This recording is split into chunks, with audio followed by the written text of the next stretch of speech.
Chapter 3. 3 weeks already, Chengli muttered. 3 weeks on the road, sore feet, sore arms, all just as Master Fong said. Chengli shuffled along beside the camels, trudging north toward the great Hongyi, the yellow river just beyond the city of Lanzhou. Hour after hour, it was all the same. They passed small villages surrounded by patchworks of vegetable gardens and tiny paddies where barefoot farmers bent low planting rice seedlings. In the larger fields, sometimes a farmer could be seen walking behind his ox as they turned over the soil, preparing to plant some new crop. The caravan did not stop at these villages, but moved forward at the slow speed of plodding camels. Changli's feet hurt, and he thought back wistfully to the comfort of his creaky, rickety cart he had shared with Little Imp. Yet he dared not complain, or Master Fong would just dump him along the side of the road.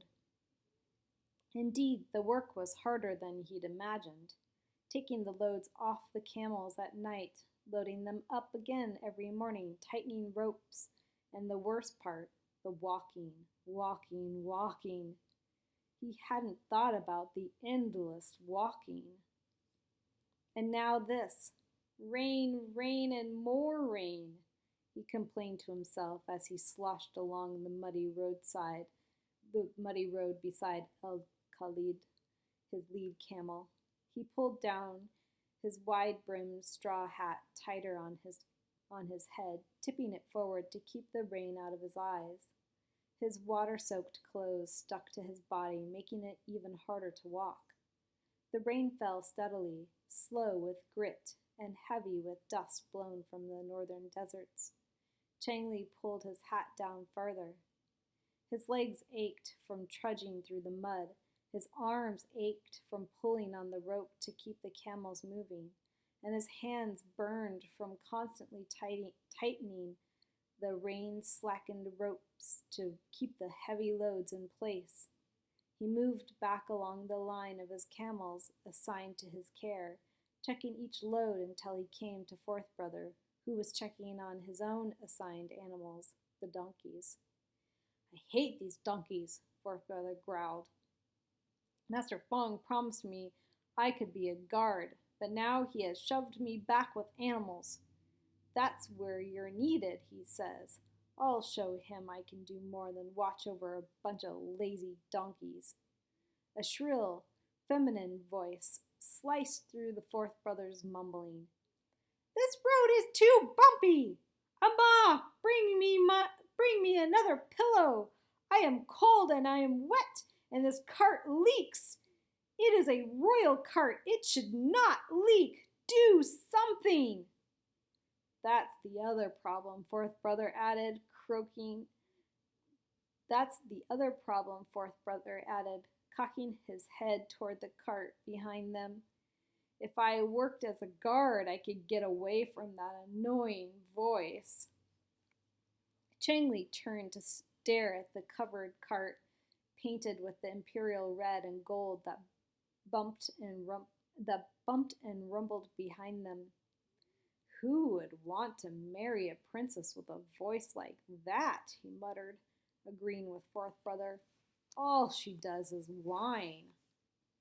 "I think Master put us here just because we are young and don't dare argue," Fourth Brother grumbled. "The older men refuse to work near that voice." Chengli looked back again at the royal cart and its driver, who sat huddled under a small red and gold umbrella. Next to the cart rode the royal soldiers, each sitting straight and tall and trying to look important as the wind whipped the rain into their faces, and the water ran in little rivers down the length of their straw raincoats. Chengli faced into the wind, thankful that this wind was not his demon. This wind tormented everyone. "Those men must be deaf, listening to her all the time," Fourth Brother added. "I wonder what she looks like. With a voice like that, she must be really ugly. Have you seen her?" "I don't want to see her ever," Chengli yanked at a frayed rope and yelped as a red line of blood oozed from the crack in his rough, raw hands. He wiped the cut on his sleeve. She rides along, safe inside her cart, doing nothing except giving orders to her ama and her maidservant. Keep me as far away from her as possible. The cart behind hers carries her cook and all their equipment, and I've seen that a boy and a girl work there also. Fourth brother said, that cart at the very back is full of gifts for King Gladden. The horse riders never let anyone get near it, but they say it holds the best of the emperor's wine and grain, precious gems, silk, and brocades, even books. He looked down at the line of the soldiers, 10 on each side of the cart, bearing all access to the princess and her possessions. Ama! The voice from the cart lashed out again. I am sick of this rain! Make it stop! The elderly servant's voice rose in frustration. Princess Meiling, we are all cold and wet. I cannot control the heavens. Then do something to make me more comfortable, the voice demanded. Chengli glanced again at the horse riders, just as one of them looked down at him and winked. Chengli jerked his head in surprise. What? He thought. Are they sick of listening to her too? They're worse off than we are. They can't get away. We can. Come on, he motioned to fourth brother. Let's go check the ropes. They trudged forward along the line of camels and stayed as far from the royal carts as possible.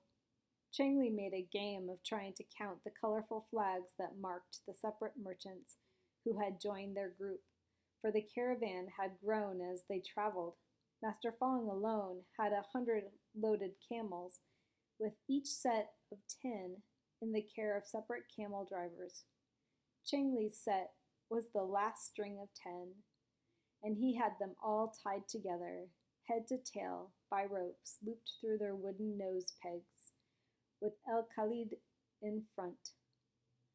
Fourth brother, with his 10 donkeys, followed behind, plus they had extra donkeys and horses to ride, sell for provisions along the way, or use as spares in case of injury. Other travelers had joined them, so that the caravan now included not only merchants with their loaded animals, but also soldiers with their bows and arrows, Buddhist monks with their rough brown robes, and entire families looking for new life in the hotter, drier lands to the north. All of them trudged along, wet and grumbling in the rain. As the day wore on, however, the rain slackened and finally stopped. Master chose a resting spot on a well-drained land, and the call came down the line to settle for the night. Each group drew together, cooks set up their tents, and all across the soggy field, campfires set up a friendly glow. Chengli turned his attention to the animals. He liked keeping them healthy and making them comfortable, but he'd had a hard time learning to deal with the camels. The warmth of early spring made their thick, woolly fur begin to loosen and fall out, but when Chengli first tried to brush it, the camel turned and aimed a mouthful of stinking spit at him. Within the first week, however, he learned how to keep the animals calm. Now, one by one, he hobbled the camels so they could not run away during the night, and then he released their packs and examined each one for scratches or sores on its body or thickly padded toes. Next, he checked each sack, harness, and rope, and if damaged, he repaired them. Only then, when all his animals had been cared for, could he join the circle in front of the food tent. He looked around at the men who now shared his life. Tough men. They'd been hardened by endless walking along endless trails. They all wore the same tan hemp tunics and trousers and boots made of pounded wool, with the toes and heels reinforced with leather. Changli's favorite among the workers was the one everyone called Uncle Tao, a grandfatherly man with unruly hair tied in an equally unruly topknot. The hair on his head was black, but his beard was pure white, a curious sight, thought Chengli. Uncle Tao worked as second in command with Master Fang. Together these two kept their eyes on the entire caravan, checking both men and animals. Uncle Tao often made his way to the end of the line to see that Chengli was learned the the finer points of caring for the camels, quietly teaching the boy whatever he needed to understand. From him, Chang Li learned that their first true rest stop would be at the bustling city of Lanzhou, some 500 miles northwest of Chang'an.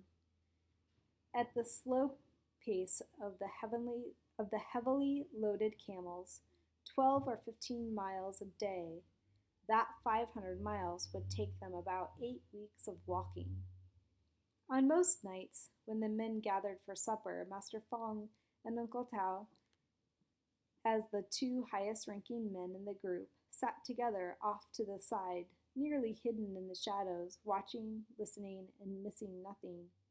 Changli sat beside the two camel drivers, Bori the wolf and Abdul, who both came from the far mountains. Abdul was the quiet one, rarely talking, but always listening and ready to help. Bori, on the other hand, talked all the time, to people, to the animals, to himself. It was from Bori that Chengli heard about the three huge water wheels. You'll recognize Lanzhou long before we get there, Bori told him, because you can see the wooden water wheels as high as 10 stacked camels. They're famous. The buckets lift water out of the Yellow River and dump it into the irrigation ditches high up on the cliff. They are so old that nobody knows who built them, but everybody calls them Mr. Zhao's water wheels. Chengli thought he must be joking, but it did give him something to watch for. This night, however, no one talked about the caravan. Everyone talked about Princess Meiling. Always, Bori said, that woman is giving orders. Orders, Abdul countered. She is ranting about everything, the road, the cart, the boredom. Why doesn't she get out and walk like the rest of us? What? An imperial princess walking beside camel drivers? Bori burst into laughter at the ridiculous thought. I caught a glimpse of her, Uncle Tao said. And she is much too old to be sent as a bride. Her hair is gray already. Whatever is our emperor thinking? You're crazy, Abdul shot back. You must have seen her servant, the Amma. I heard the princess is tall and beautiful. Well, just keep her away from me, Bori said as he rolled into his blanket and prepared to sleep. The other men sought out patches of higher ground away from the puddles, and wrapped themselves in blankets, and one by one fell asleep. From the depths of his blanket, Chengli heard Master Fang's voice grumble into the silence. Where's my jacket? It should be right here in my blanket. This dampness stinks. And this dampness sinks into my old bones. I need my woolen jacket. Chengli opened his eyes and wriggled out of his blanket. Next to him, fourth brother reached over and shoved him down. Here, master, called fourth brother. I'm still awake. I'll help you look. Maybe you hung it on one of the ropes. I'll go look. I'll help too, Chengli said, sitting up again. Don't bother, I can do it. Fourth brother again pushed him down into the blanket. He lit a torch from the campfire and moved out among the sleeping men and piles of baggage. Master Fang shook out his blanket again. That jacket cannot be lost. I wear it every night. The design of scorpions and spiders protect me from the stings and bites of the dreadful desert. Chengli closed his eyes and against the blackness saw images of huge spiders and snapping scorpions tumbling over each other. He hoped Master Feng's jacket had enough magic to protect the entire caravan. He prayed Fourth Brother would come back with it. Fourth Brother's voice signaled his return. Sorry, Master. I poked high and low. I walked on both sides of the line. I found nothing. Master sank down on his blanket and groaned his displeasure into the blackness of the night. Morning dawned with a clear blue sky, and the sun shone down on a vast plain of yellow mud. Uncle Tao called out, Today we enter the walled city of Lanzhou, spread along the banks of the great yellow river. But first, Bori the wolf called back, comes the slippery hillside and the narrow Lishan River. Be careful. They moved forward along the wide and well-traveled road. With slow, exacting movements, the merchants, beasts, families, and monks picked their way carefully down the slope that tipped the road toward the river. Each silently concentrated on his own safety. Suddenly, a crash slammed against the hillside. People screamed, camels reared, Chengli jerked around. Heading straight for him came a blur of red and gold. The princess's cart careened wildly as it barreled through the mud, shoving in front of it and thrashing braying donkeys caught in the jumbled harness. One wheel cracked and spun out of sight along the rut in the mountainside, causing the cart to tip dangerously as it picked up speed. Soldiers wheeled their horses around and jumped to the ground to try and stop the cart's downhill skid and free the donkey. Servants tumbled out of the cart, hitting the mud with a sickening splash. Chengli yelled toward him. A small girl child came catapulting down the rain-filled road, sliding straight into the path of the splintered wheel shaft. Chengli flung himself toward the hurtling girl, arms outstretched, grasping for anything to stop her slide. The servant girl, he screamed, stop her! He slammed into the girl, shoving her away from the broken cart. As he lay sputtering, his body half on top of hers in the attempt to save her, he caught sight of thick black braids encircling her head with sparkling golden jewels threaded among the braids. Aye, it's the princess! He bellowed in surprise, dropping her back into the mud. Get away from me! Shrieked the princess as she frantically wiped at her muddy face with her mud-soaked hands. She slapped at Chengli and scrambled to her knee in the mud. Help me! She screamed to her soldiers. Forget that stupid cart! Come here and get me! The princess pushed herself to her feet and stood sobbing, shooing Chengli away and shouting, How dare you, camel boy! How dare you touch a princess! She stamped her foot, sending a new layer of mud splashing over her long silk dress. Soldiers, arrest him! Chop off his head! The two soldiers who were working to right the fallen cart stopped and slithered through the mud to grab Chengli. He felt his eyes open wide and his heart begin to race. What was I supposed to do? He yelled back at the muddy girl child. Let you get crushed by a wagon wheel? For an answer, a soldier whacked him on the side of the head. Silence, camel boy! Show respect! The princess's Amma, with eyes as round as her chubby face, came slip-sliding toward him, balancing herself against the side of the fallen cart. Behind her came a young servant boy. Come, Princess Meiling, Amma said quietly, reaching for the princess with trembling hands. We will go wash in the river. She turned to the boy coming up beside her.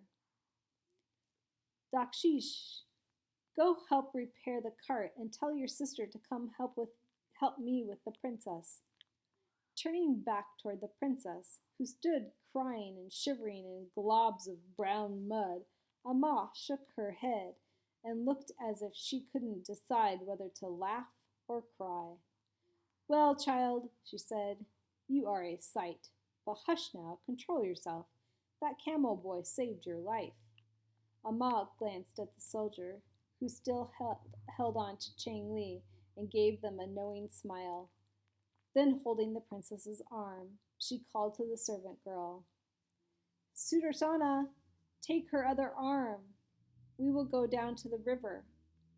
Once the princess disappeared from sight, Changli pulled himself away from the soldier's loosened grip and ran sliding down the hill to where the rest of the men worked at calming the terrified animals.